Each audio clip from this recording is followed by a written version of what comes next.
Court case के मामले में दो तीन चीज़ें जो है क्लियर करना चाह रहा हूँ और पूरे भारतवर्ष के लोगों के बीच में क्लियर करना चाह रहा हूँ।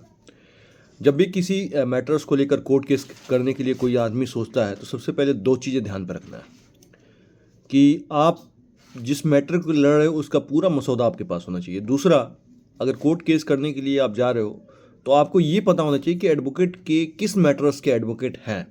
अक्सर क्या होता है कि हम जैसे डॉक्टर होते हैं, जैसे लीवर का डॉक्टर है, आपको जो है गाइनो है, जैसे आपको जो है न्यूरोसर्जन है, आपके जो है आई स्पेशलिस्ट है, वैसे ही एडवोकेट में भी है कि आपके एडवोकेट जो हैं सर्विस मैटर के एडवोकेट हैं।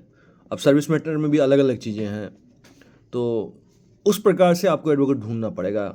कोई क्रिमिनल केस का है, कोई आपको जो है फैमिली मैटर्स के हैं, कोई आपको जो है डिस्ट्रीब्यूट्स मैटर्स के हैं, ज़मीनी लैंड एक्विजिशन के मैटर्स के हैं। तो इस प्रकार से आपको पता होना चाहिए कि कौन एडवोकेट किस प्रकार से कौन सा केस जीता है, कौन से केसेस में। अक्सर क्या हो रहा है कि किसी भी मैटर्स का जजमेंट आता है, जब central arm police force service matter को मैं देख रहा हूँ तो एक धारा सी बनी हुई है, जैसे आगे वाला चीटी चल दिया ना तो पीछे वाले सभी उसी के रेशियो में चलते हैं। सेम ऐसे ही कोर्ट केस के मामले में मुझे दिखाई दे रहा है। एक एडवोकेट ने बोल दिया कि हाँ भाई मैंने जजमेंट दिला दी है, सब उसी के पीछे भाग रहे हैं। और ये चीज़ें इसलिए है क्योंकि उनको इस चीज़ का ज्ञात नहीं है कि किस मैटर्स के कौन से एडवोकेट योग्य हैं।